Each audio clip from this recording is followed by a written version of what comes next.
Hello everyone, David here. Hope you are doing well. I'm going to record a solo podcast today. I have some questions that people have asked me and I'm going to try and answer them. So 3 or 4 questions. We're going to talk about a postural one, swayback posture, what it means, and what maybe you can do about it. We're going to talk about, someone asked me who would I bring on the desert island, so my generic question. We're going to talk about some important skills for Instagram, which I was asked, and some podcast stuff and some other stuff along the way. So hope you enjoy. I'm just actually going to get stuck straight in. No, I'm not. I'll give you a bit of an update as to where I am with my life at the moment. Things are going pretty well. Summer is coming in, the weather is getting nice, and we're getting married on the 9th of June, which is in 6 to 7 weeks now, so I'm excited. I'm looking forward to that. I have lost a few pounds over the last 6, 7, 8 weeks probably. I went off chocolate and I managed to stay off chocolate for Lent, which was a big achievement for me. I tried to go off alcohol and actually I did pretty well. I drank once, I think, just on Patrick's Day, but I didn't do the dog on it either, so that wasn't too bad. And I tried to go off bread and I failed. I probably cut down 50% on my bread, but I just realised I eat bread with everything. And we started to have barbecues and the lads were eating a burger, having a beef burger from a barbecue with mayonnaise and cheese and lettuce and tomato and not putting it in a bun. I just couldn't, so it was just like, give me that burger. So failed with bread, but still cut down. Succeeded with chocolate, and I don't drink that much anyway, but yeah, I drank once, so not too bad there. So even just that, I lost like half a stone, maybe a little bit less, and just by walking a little bit more. So that was a good result. And then I probably need to lose another 6 or 7 pounds before the wedding, and I'll get back to it. I've gotten back running a bit more, and I'm enjoying it actually. So I never usually ran unless there was a ball involved or someone else I could hit off, but I've been doing a little bit of running, like 3, 4, 5k a couple of days a week, and yeah, it's been pretty good. So I've been enjoying that, and yeah, so that's the story. Getting ready for the wedding. I usually don't get too excited about things. I just like, when I get there, I'm like, oh, this is great, and now I enjoy it. And then before it, I don't think about it much, and after it, I don't think about it much. But no, I am getting excited for this. Sold my car to pay for the wedding, so I'm now carless. And also we're pretty busy because we're planning a trip so we're going to have a busy summer. We have the wedding in June, our wedding. So it's not just like one day, it's a week coming up to a week after, this kind of thing. July, we have a friend's wedding in Italy. Shout out to Weens, the man with the big nose. I hope he listens. I know he doesn't listen, but one of the other lads, Keevers, listens, and he'll text Weens to say that I mentioned him. So yeah, we've Weens' wedding in July, so we're going to go to Rome first. Then his wedding is in a place about an hour from Rome. Then we're going to go, I think, down to the Amalfi Coast for a week after that as well. So that's July, and then in August we're going to go and teach a private workshop in San Fran in the Bay Area for a clinic there. So I'm really looking forward to that 2-day workshop. And then maybe we'll go and teach another workshop in the States. We might go to Miami, I think, to teach a workshop if we can, or somewhere in Florida to teach a workshop. We've had a couple of people reach out to us about that, and maybe New York or Boston, somewhere along there, and then fly home. So that's kind of late August, early September. So that's what we're planning for the next few months. If you want to come or you want to host us, let me know. But at the moment we're thinking, what are we thinking? We're thinking definitely San Fran. We're going there, 2-day workshop there. That's a private one. And then we're going to go to hopefully Florida, do a workshop there, and go to Disneyland there, and hopefully then one in Boston or New York or something. But we were looking at Texas, but I don't think we'll do that. So so that's the summer, and that's what we're getting ready for. So questions. First question. My trainer said I am a swayback posture. What should I do about it, and what does that mean? I wanted to answer this question. I get questions like this all the time, but I wanted to answer this question. First of all, screw that guy who said you are this. That wrecks my tits. That absolutely wrecks my head. And that's not just lip service about posture. It wrecks my head when people just say you are this, and then you walk around with a label of that. It just wrecks my head. I have a client at the moment as well that came to me, and one of the first things he said was, I am a swayback posture. and I shouldn't be doing this and this, and I should be doing this and this. And like I just said, fuck the guy that told you that you are that. We are like, you can communicate things to people without actually saying you're this. So if I had a swayback posture, instead of saying you are a swayback posture, I would say, okay, looks like maybe I would look at how they move and say, okay, it looks like you maybe can't hinge that well. I'm going to teach you to hinge, and maybe your glutes are a bit tight. We're gonna get your glutes to start to load and open up, and your hips to start to open up, or whatever. You don't have to label someone. You can still work on their weaknesses without labeling them and saying you are this. So firstly, screw that. Secondly, here's like what you should do about it. I am now just actually going to try and help you understand this a little bit better. But like, everyone isn't the same. So just to label everyone that looks in a certain way as a swayback posture, there is individual nuances and all of this stuff. So this is just generic, but traditionally, I think swayback posture, people would say that it's not an anterior tilt of the pelvis. You don't see the pelvis going forward and down in space. You see more of an anterior shift of the pelvis. So the pelvis actually pushes forward in space in front of maybe the rest of the body usually. So the pelvis just pushes forward, and that can be associated then with usually more of a posterior tilt. So it just gets pushed forward in space, and then the thorax kind of gets left behind. So what do you think about when someone gets their hips pushed forward in space? What is one of the things that is pushing it forward is usually the stuff on the back of the pelvis. So people that present like that will usually have like pretty tight glutes, okay? And they definitely won't be able to hinge very well, definitely not at all, and they might not be able to squat very well either, because sometimes when people start to, I don't want to use swayback posture, but just when you see them like that and you test them, they might not be able to hinge or squat because they've lost probably a lot of hip flexion. So yeah, they just need to get back their hip flexion, and they need to get their hips to stop pushing so far in front all of the time. All right, so there's nothing wrong with the hips pushing forward like that. If we start there, we don't have much room to go, and yeah, usually end up losing a lot of hip flexion with people like that. Okay, so firstly, you need to learn to lengthen and load the glutes. Actually lengthen them, not shorten the glutes. Load the glutes, lengthen the glutes. All right, so get the hips back. So that might mean doing a hinge, right? The second thing associated with that is as the pelvis gets pushed forward, the back of the pelvis gets kind of closed off and squeezed, and all the stuff posterior on the hips and the glutes get squeezed. The thorax gets left behind. Often the chest will kind of slump down a little bit then, and yeah, you won't see much chest expansion, and you won't see them being able to get their pump handle to come up. So that chest expansion, getting the chest to open. So pelvis forward, chest back, and down a little bit. And then what you might see is, sorry, I'm choking on my coffee, and my chicken chili wrap. What you might see is a rectus abdominis. Your abdominals, your rectus abdominis is kind of crunching, and it's on quite a lot of the time. So if you're talking about starting someone with breathing drills, or like getting control over the hips and the pelvis on the floor, supine isn't necessarily a bad option. So you lie someone on your back with their knees bent.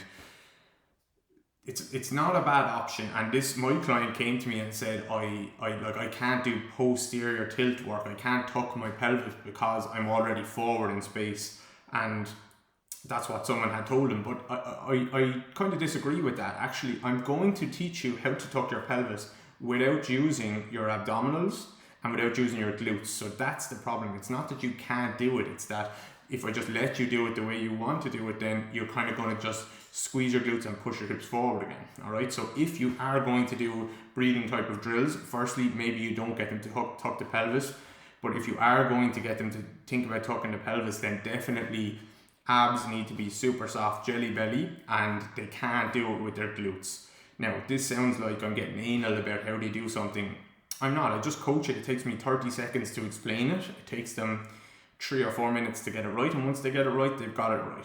If you are doing it in supine and you're going to do a small little hook lying bridge or something like that, you need to make sure that these people have their feet elevated a little bit on something, because now their feet are up higher than their pelvis, than their hips. So but if you put their feet on the floor and then you do a small bridge, you're pushing their hips. Oh, sorry, I thought my screen went off there. Again, you're pushing your hips up into the sky and you're leaving your feet behind. So you're again teaching them to push their hips forward of their feet and their thorax. So if you are doing a posterior tilt or a hook line bridge with these people, their feet have to be elevated on a 1 inch or 2 inch block or something like that. Okay, so that's not a bad option. But the problem is they might not get that much chest expansion in that position. So maybe side lying is a better position to teach them how to do that. Get them kind of nice and stacked and lined up, and then do some breathing there, and they might get some chest expansion. So those aren't bad options. But what I go to pretty much straight away when I see something like this, a loss of hip flexion, I just teach them how to do a hinge. Usually a hinge either on 2 legs or in a kickstand or the L type of position. Other people will say maybe that, like until you get their chest expansion back, they won't be able to hinge, or until you get their flexion or their external rotation back, they won't be able to hinge. I disagree. I don't want to be arrogant saying this. I'm really good at coaching a hinge. It's not arrogant, I'm really good at coaching a hinge and teaching someone not to just anterior tilt to do it, or not to do all kinds of funny things, but just to get them to get that stretch into the back of the hip. Their glute starts to go crazy, they start to feel length there, and then they come back up and they get hip extension. And then they go back in, they get hip flexion deep into the glute. If they don't feel a stretch in the glute there, I can guarantee you they're not doing it properly. They will be able to get a stretch in the hamstring, but they're not actually getting deep into the fibers, into the glute fibers or into the posterior hip. So I just teach them to hinge straight away. I don't usually go doing that much stuff on the floor or sideline or supine. You can do it. I would, if I was teaching people like a process to restore range of motion for someone, I would probably teach and say, look, sideline might be a good position or supine, but you have to make sure if they do any pelvis work, they're not using the glutes too much.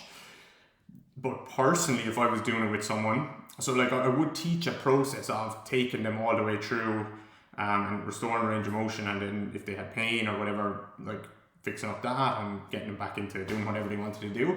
But personally, I would just get them to hinge on session 1, first exercise. Right, I'm going to teach you how to hinge. Usually when I say it, like, that comes with a disclaimer, which is I'm going to teach you how to hinge. You're going to hate me for 2 reasons. I literally said this to an athlete this morning. It wasn't a Swayback person, but another athlete. And you're going to hate me for 2 reasons. Reason number 1, I'm very particular with how I teach this hinge. So like, don't hate me, or hate me a little bit as we go along, but we'll both accept that it's going to take 5 minutes to get it right. And when we get it right, you're going to hate me number 2, because it's going to be disgusting. You're going to feel your glute load like you've never felt before. So that's just my kind of disclaimer. And then they, like, when I'm kind of nitpicky about how they do their hinge, then they don't mind, because I've already explained I'm going to be nitpicky with how we do your hinge. So I teach them how to hinge straight away. If they get a stretch in the hamstring and not the glute, we're not doing it right. We're not doing this hinge to actually just teach someone to get stronger hamstrings or anything like that, which isn't a bad thing. It's not a bad option. In this case, we are doing the hinge to teach them how to open up the back of the hip, stretching the glutes, not in a traditional stretch, a pigeon pose or anything like that, in an actual loaded RDL or something like that. We are teaching them to open up the back of the hip. And if we don't see an improvement in hip flexion, then we probably haven't done it right, but we will do it right and we will get that improvement. So yeah, it's not that we're just doing a hinge and we're just going to hinge the way everyone else does it. If they hinge and they don't actually hinge through their hips, they just extend through their back, that's fine. If you're going doing a deadlift and you're talking about getting stronger, if you want to restore range of motion and teach someone how to use their hips a bit better, then it has to be a hip hinge, which means that they need to be able to feel, initially at least, feel that stretch in the back of the glute. Some people will say sensation-based training isn't the way to go. Like, if they don't feel the back of the hip, that doesn't mean that they're not loading the back of the hip. I would disagree in this case that actually there's been no one ever that I haven't been able to get them to really feel a deep stretch in the glute with a little bit of good cueing and a bit of good coaching. So I would massively disagree with the people that say that. I think that that's a lazy thing to say, like, okay, just because someone doesn't feel it doesn't mean it's not loading. Actually, why is it the case that I've never had someone that couldn't get that feeling deep in the glute.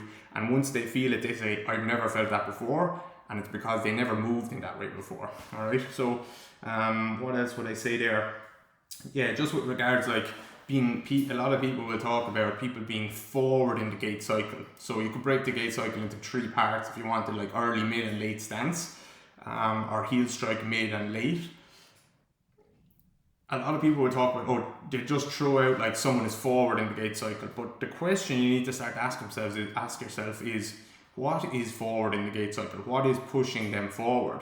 And in this case, the hips and the back of the pelvis is pushing them forward. They might present with the hips anterior shifted forward like that, but the chest is back, right? They might present with the hips driven forward, but a lot of the time, or some of the time at least, you'll see hyperextended knees, so that's what's bringing them back. So yeah, so there's kind of a mismatch there. So don't just throw out this forward in the gait cycle. Actually look and say, what is forward? What do I need to bring back? And maybe I need to bring something else forward. So the good thing about the hinge is you're going to get your chest expansion. If you can get that, if you can teach a good hinge, you're going to get that chest expansion, presuming you just don't fake it by going into a massive extension in the spine, which is what a lot of people will try and do. So nice deep hip flexion, get the glutes to stretch in a kickstand RDL, and like that one exercise will be disgusting for a full month. You do it every day for a month, you'll start to feel glutes actually grow and load. You'll start to feel hamstrings get stronger. You'll start to feel chest expansion, and you'll get back a huge amount of hip flexion.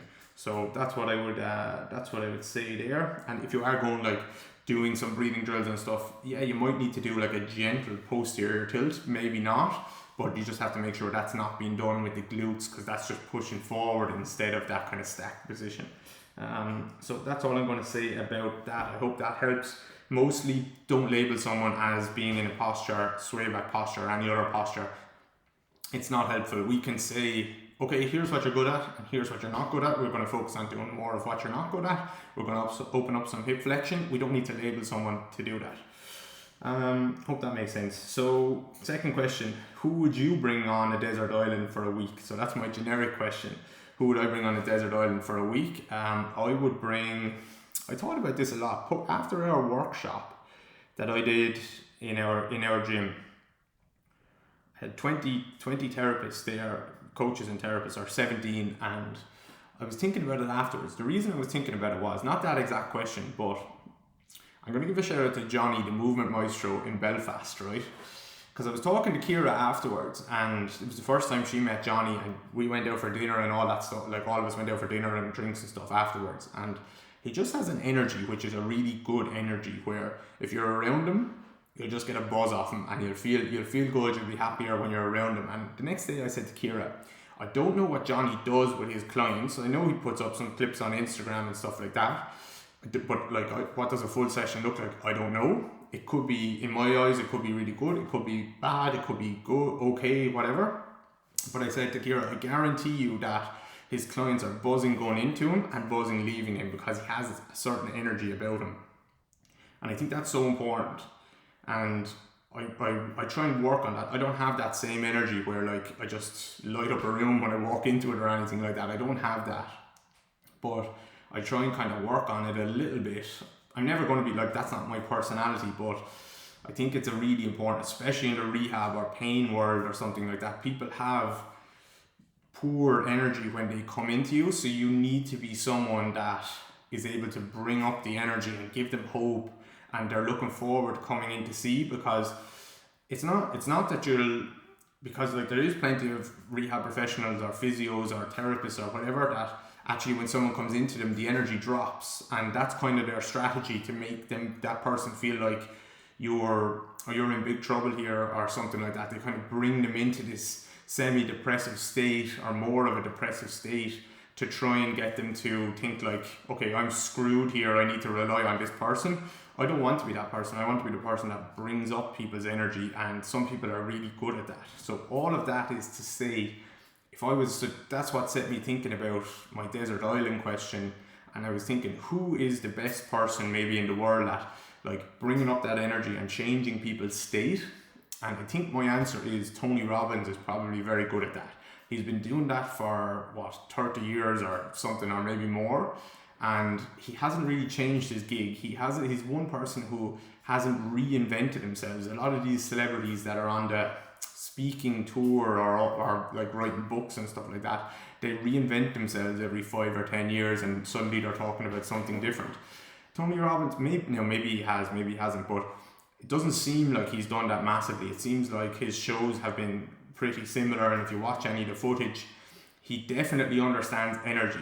You might hate what he does, you might like what he does, but you have to admit or agree that he has really good energy, and he's able to get people pumped, and he's able to get people to change their state very, very quickly. And I think if I had a week on a desert island to learn from someone who, like, that is a superpower, to be able to get people into a good mood or a better mood, or see a bit of positivity in their life, or give them back a bit of hope and change their state, and kind of scramble the maybe negative thoughts that they're feeling about themselves or their situation. In the pain world, the first thing you need to do is give someone back a bit of hope. Often especially in my world, where like I'm not just seeing every day Annie Joe Soap who just hurt their back yesterday and they're coming in, oh, my back is sore. I'm seeing people who have had a sore back for 10 years and they've seen 30 professionals, doctors, had a surgery, or been told their only hope is surgery, and they're completely they've lost hope, and they come in and often they say, oh, well, I just said I'd try you, or your friend or my friend told me to come in, and either they'll say, you're my only hope, you're my last hope, or I don't think I have any hope, but I'm going to give it a try. I don't like when they say you're my only hope. I always kind of try and combat that and say, no, there's loads of brilliant people out there. Let's just see what we can do. But either way, the energy is kind of low and they're struggling a bit. So to be able to change that state and give people back hope, if you can do that in session 1, you don't even need to. It doesn't matter what you do treatment-wise or movement-wise, if you can give them back hope and say, like, maybe you're not as bad as you thought, or I really think there is some big progress that we can make, and maybe things just haven't been done as well as they could have in the past, or something like that. Don't shit on the previous professionals that worked with them. Just say, here's why I think maybe that hasn't worked, and here's some things that we're going to work on, and I really think that there's some big improvements that we can make, and there's a lot of hope for you yet. And then you focus them on their end goal, which is like, I want to get back playing tennis. You try and take away that thought process of just pain all the time, pain. Focus them on something that they love doing, and we'll talk about that, and we'll explain how the rehab plan and process is going to relate to that. See how this exercise we're doing is going to help you maybe be able to bend your knee a bit more, or be able to bend your back a bit more, or whatever. So we're giving them back hope. So, and trying to change their state very quickly, and that, I think if you can lay good movement and good strength training on top of someone who has a little bit more hope and who isn't catastrophizing what's going on as much, then those, you might call that placebo. Maybe it is placebo, but placebo is an incredibly powerful drug. And if we can give people hope and then layer on our strength and layer on our movement on top of that, then I'm happy. If you want to call that placebo, I'm absolutely happy with that. I'm going to use that as a tool at my disposal, rather than actually noceboing someone and making them lose hope. So either way, you are going to placebo someone or nocebo them. No matter what you do, you're going to do one or the other, even if you don't realize it. So I'm going to choose placebo, and mostly I'm not trying to trick people. I'm not trying to say I'm placeboing them or I'm not trying to trick them. I'm actually just trying to say I'm being honest with them. I genuinely believe that we can make big progress here, and I'm just aware that how powerful my words are. So I think Tony Robbins, he can change state better than anyone else, and I'd love to learn from him. I kind of laughed at people when I was living in Australia. My boss spent like $3,000 to go to one of his weekend workshops, and I was laughing, and I was like, it's not worth it. You could just watch what he watch on YouTube. And I just didn't understand that, like, being in the room and feeling that energy, how powerful that is. And she came back. Did she apply anything that he said? Really? No. But she was on a buzz for 6 weeks after it. So just that buzz alone is worth it. I think getting that buzz 6 weeks, like, for have unbelievable energy for $3,000 is worth it, definitely. So I hope that answer is helpful. So just think about that for me, changing state. And I'm going to give you a bit more insight into that actually now that how more practical, right? So how do I do that with people? I was talking to Kira about this recently as well. So let's say I buy petrol or diesel in the shop, and I go into the shop, or I fill up, I go into the shop and I pay with my card, and there's someone behind the counter and they just look like they don't have a smile on their face or whatever. When I pay and I say thank you, I say legend, I always use that word, you're a legend, thank you very much. And they kind of perk up a bit, they're like, oh, I wasn't expecting to hear that. Or when someone does like just a relatively meaningless task, I order a sandwich and they give me a sandwich, I say, oh, unreal, legend, thank you so much.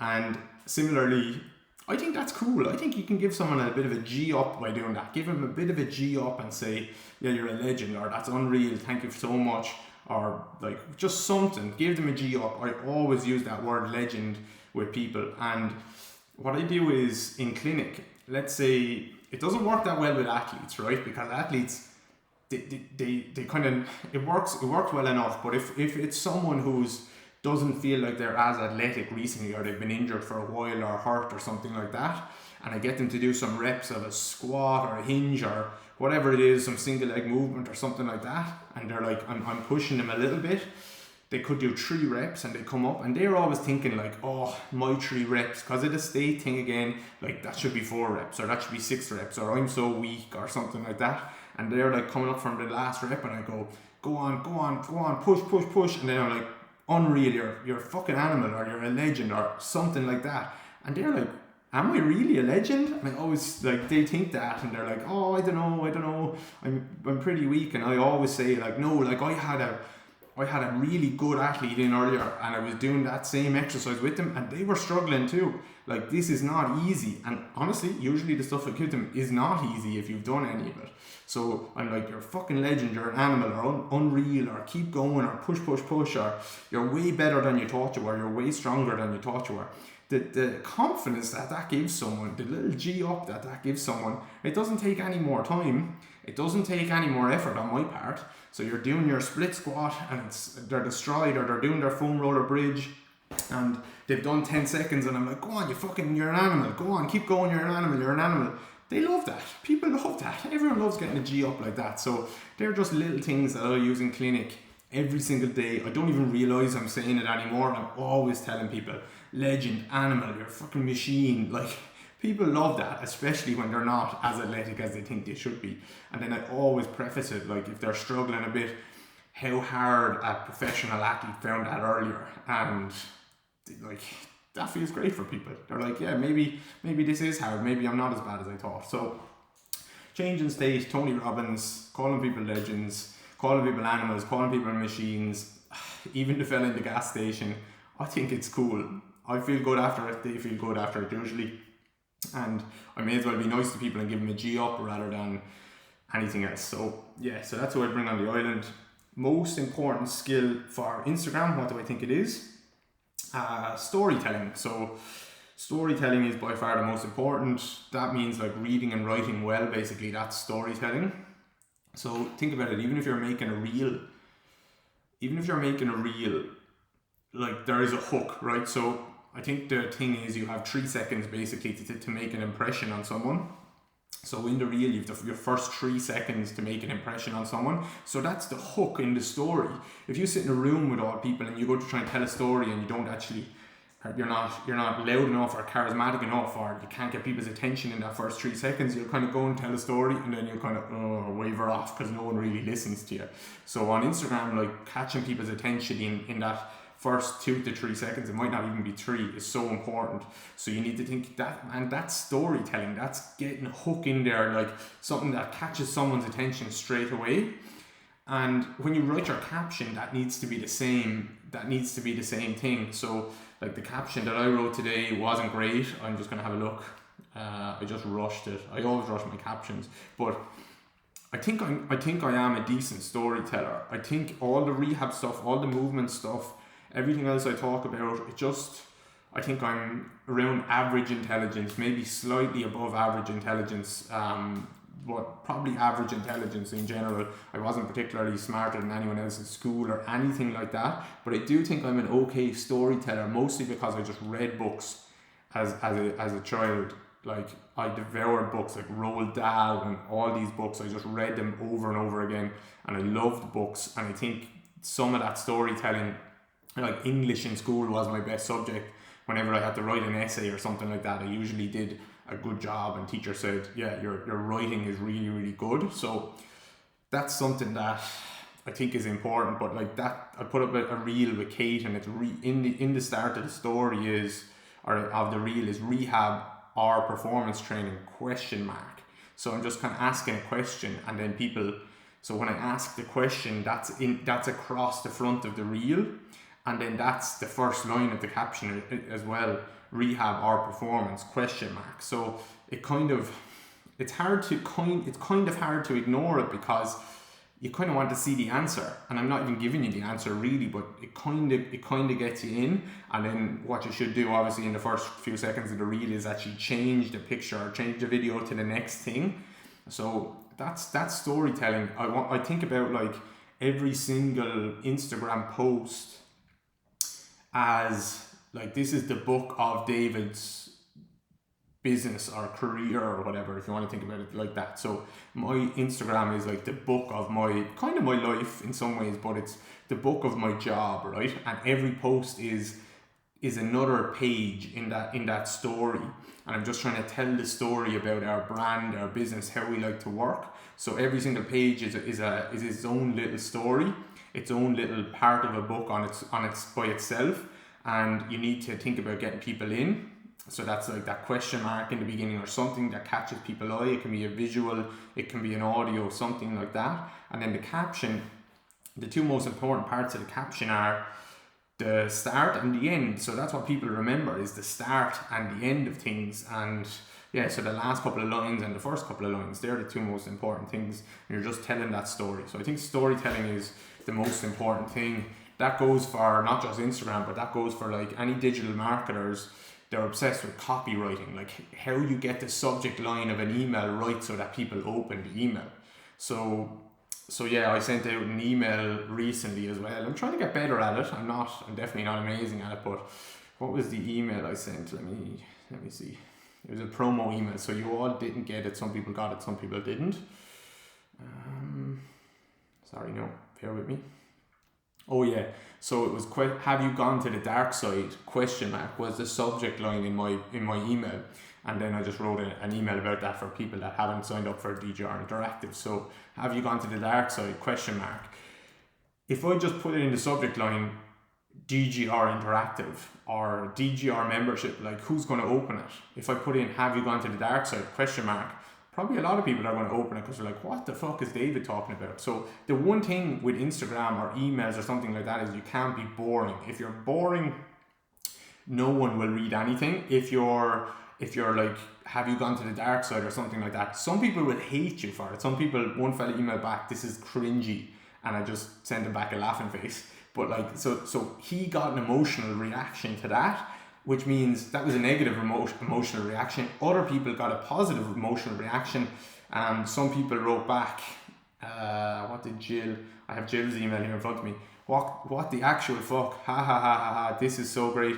You actually got me to not only open the email, but click and seriously consider joining. Well done. And other people said this is the best email I've ever read, the best marketing email I've ever read. So the one thing is, you can't be boring. All right, and that's why storytelling, I think, is so important, and that's why comedians are so good to watch, because they're able to kind of hook you in, and then they go off on a tangent, and then towards the end of the story they kind of bring it all back and give the punchline when it seems like they forgot about the thing they were talking about in the first place. They're able to circle it all back. So storytelling is key in Instagram, in like marketing, on your website, in your emails, and it's also key in your with regards to clients. John is coming in to get his car keys. It's also key with regards to clients. So storytelling in regards to clients, you have to scramble the story that they're telling themselves. So again, like I'm saying about the state thing, they're coming in, they have a story in their mind, which is they're broken, they're fucked, they're never going to get back to where they want to be, blah blah blah. You have to be able to your story that you have to be able to reframe their story and tell them a better story that gives them hope. And you have to, that's why some people go into the pain science stuff, and that story is never powerful enough because they use these fancy terms and mumbo jumbo and language and stuff like that people don't understand. How can you get someone to buy into a story if they don't understand the words that you're saying? So your storytelling, you can talk about pain science, but it has to be done in a really good, smart way that actually has a hook, that actually helps them maybe fill in some of the gaps of the story themselves, where you ask some inquisitive questions where it's like, why do you think that happened? Or can you see why, like, or when you try and do this with your ankle, that it's not really moving the way it should be, and maybe your back pain started after you hurt this ankle, or your knee pain started after you hurt this ankle 2 years ago, and they're like, oh yeah, like actually that starts to make sense, and now we have a new story rather than just I'm broken. Maybe this is an opportunity for us to rehab this ankle and this knee, and now you're going to be hopefully better than ever. So that's a kind of a crappy example, but anyway, storytelling. And then the last question was, I'm thinking about starting a podcast. What do you think, since your first 20 episodes, what would you have done differently? The easiest answer here is I would have started my podcast sooner. If I knew, I'm very bullish on podcasting. I think it's going to be I think people think like you're too late to the game. Everyone has a podcast. Yeah, that's true. Some people have a podcast, a lot of podcasts out there, but I think it's only going to keep getting bigger and bigger and bigger. I think I listen to podcasts a lot. I'm definitely someone who consumes podcasts a lot more than Instagram or YouTube or anything like that. And I think these episodes are hopefully going to be there forever. People find me today and they can go back from episode 1 and listen to all the episodes if they want. And suddenly they've listened to 20 hours of me and my guests and stuff talking, and they're definitely going to be bought in. Like if they listen to that much, they're probably going to like me and like my point of view, and if they don't, they won't. So the work is done. Every episode I do, it's going to be there forever, whereas I spoke about this before, but every time I do an Instagram post, after a few days it's gone.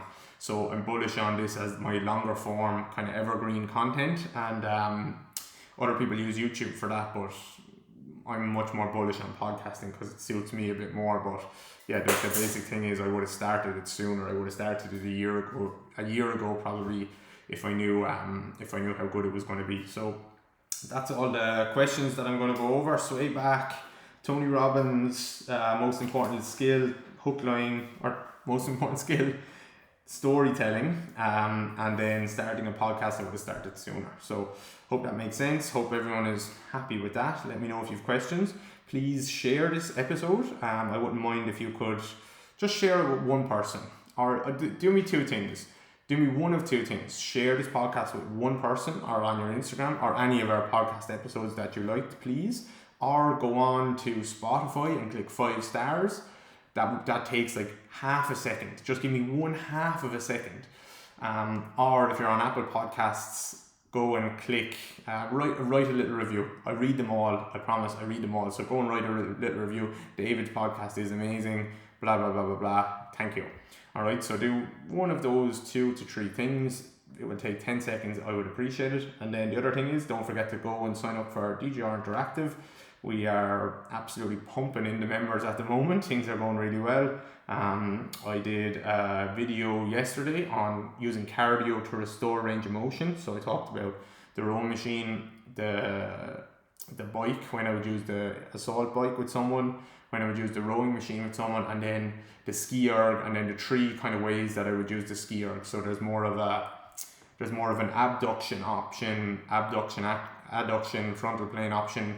There's more of a hingy kind of option, and then there's more of a regular option, which is how everyone else uses it. So I talked about those 3 ways. We have Lee Taft's video gone up last week, which is all about the 180 series, and so much other content going up every single week.